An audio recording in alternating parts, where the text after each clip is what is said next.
ध्यान करो और सब कुछ अपने अंदर में प्राप्त करके मनुष्य जन्म सार्थक करो। तो यही थोड़ा सा आपकी सेवा में सुनाया। आज ब्रह्म क्या कहते हैं, बजरंग सर का आज जन्मदिन भी है। प्रतिवर्ष ये जन्मदिन के अवसर पर सत्संग कराते आए हैं और साथ तो इनके विद्यार्थी लोग और जगह करते थे और इस साल इनके घर पर सत्संग हो रहा है। और इसमें और खुशी की बात यह है कि इनको गुरु महाराज की कृपा से अपनी कामयाबी मिली है, सफलता मिली है, तो उस खुशी में भी सत्संग कर रहे हैं। और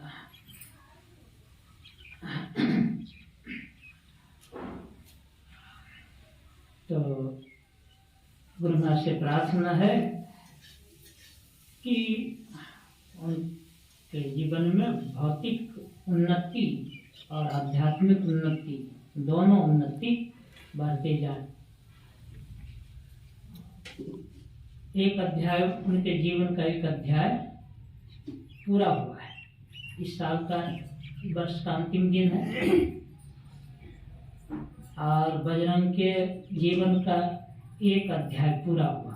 अब दूसरा अध्याय कल से शुरू होगा। कल नया साल भी शुरू होगा और इनके जीवन का दूसरा अध्याय भी शुरू होगा। अध्याय समझ गए होंगे आप? अब तक माने समझ गए, भाव समझ आई। एक अध्याय पूरा हुआ। अब तक मैंने प्रयासरत थे, प्रयास में सफलता मिली, दूसरा अध्याय शुरू होगा। अब उस अध्याय को का पाठ करते हुए भी अपना जो इनका निजी काम है सो भी करते रहेंगे। निजी काम है सत्संग भजन, भगवत भजन, सो भी करते रहेंगे और भौतिक उपार्जन भी होता रहेगा।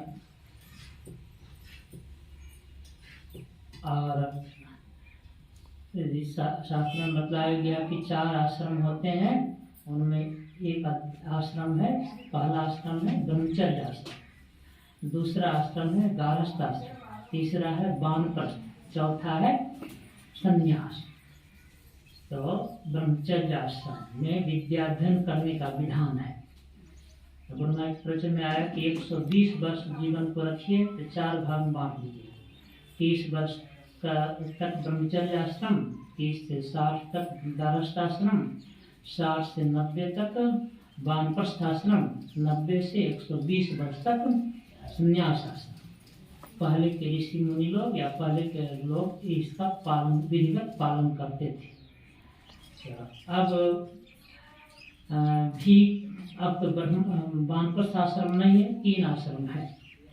तो इसके लिए ऋषियों ने कहा कि अगर किसी को ब्रह्मचर्य आश्रम के बाद ही, ब्रह्मचर्य आश्रम में ही ज्ञान हो जाए तो अन्य 3 आश्रम में प्रवेश करने की जरूरत नहीं, सीधे संन्यास ले ले तो और अच्छी बात है।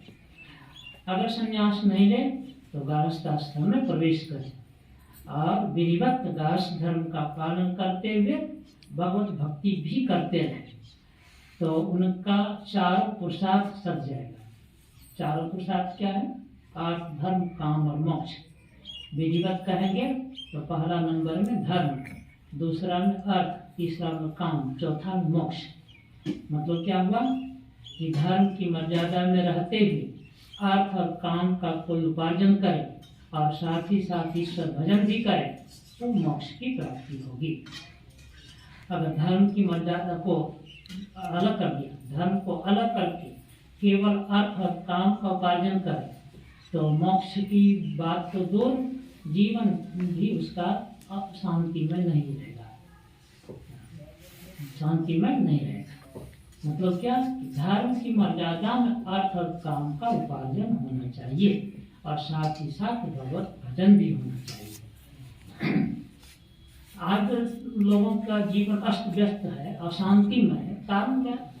अर्थ और काम का महत्व तो दिया, उपार्जन कर रहा है, लेकिन धर्म की तरफ ख्याल नहीं करते। धर्म के दरकिनार कर दिया। ये केन प्रकार धन होना चाहिए, चाहे झूठ बोलकर कि छल करके ठग करके, जैसे हो धन हो, बस जैसे हो धन हो, और उस तरह का धन जो होगा तो शांति लाएगा और शांतिमय जीवन को बनाए रखेगा।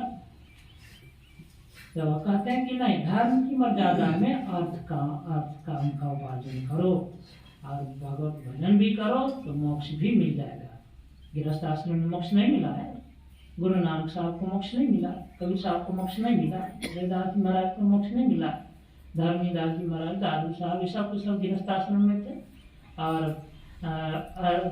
अर्थ भी उपार्जन करते थे, धर्म की मर्यादा में भजन भी करते थे तो मोक्ष भी मिला। तो संतों ने यही उपदेश आम लोगों के लिए किया कि सब लोग कमाओ खाओ और भजन भी करो, धर्म की मर्यादा में कमाओ उपार्जन करो और भजन भी करो, तो दोनों हाथ में लगो, यहाँ भी आराम से रहेंगे, चैन से रहेंगे और जीवन के बाद का जो जीवन के बाद भी शांति से रहेंगे। तो यही उपदेश संतों ने किया, जिस पर हम लोगों ने भी थोड़ा सा विचार किया। यही थोड़ा सा श्री सद्गुरु महाराज की